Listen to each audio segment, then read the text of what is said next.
Hello friends, welcome to my channel. இன்னைக்கு வந்து ஒரு இன்ட்ரெஸ்டிங்கான ஒரு டிப்ஸ் தான் கொடுக்க போகிறேன். உங்கள் வீட்டில் குழந்தைங்க இருக்காங்க 3 வயசுக்குள்ள அப்படின்னா அவங்க மோஷன் போகும்போது ஸ்மெல் வரும். அப்புறம் சில சமயம் வந்து குழந்தைங்களுக்கு வந்து அஜீரணம் இருக்கும், ஜீரணம் ஆகாமல் இருக்கும். அதுக்கு நீங்கள் என்ன பண்ணுறீங்கன்னா, வீட்டில் இருக்க சிம்பிள் ரெண்டு ஐட்டம்ஸ் இருந்தாலே போதும். நீங்கள் வந்து உங்களோட குழந்தைங்களோட அஜீரண கோளாறாகட்டும், டாய்லெட் போகும்போது ஸ்மெல் வராமல் இருக்கிறதாகட்டும், கேஸ் ப்ராப்ளம், கேஸ் ரிலீஸ் பண்ணுவாங்க பார்ப்பாங்கலாம், அதெல்லாம் வந்து இது இருக்கவே இருக்காது. அதுக்கு என்ன பண்ண போறீங்கன்னா, ஜீரகமும் வந்து காஞ்ச திராட்சையும் தான் எடுத்துக்க போறீங்க.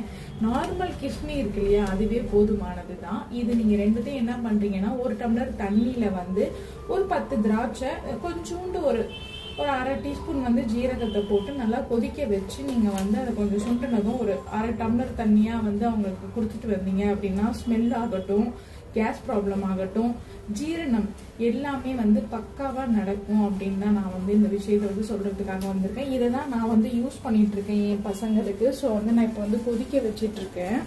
இப்போ வந்து இது கொதிக்குது. இது கொதிச்சு வந்து சுண்டி வந்ததும் அதை வந்து கொஞ்சம் வந்து ஆற வச்சு எல்லாம் சூடுல நம்ம வந்து குழந்தைங்களுக்கு கொடுக்க வேண்டியதுதான். ஃப்ரெண்ட்ஸ், இந்த வீடியோ பிடிச்சிருந்துச்சு அப்படின்னா எனக்கு ஒரு லைக் போடுங்க. நம்மளோட சேனலை புதுசாக பார்க்குறவங்க சப்ஸ்கிரைப் பண்ணிக்கோங்க. வேற ஒரு வீடியோவில் பார்க்கலாம். பாய்.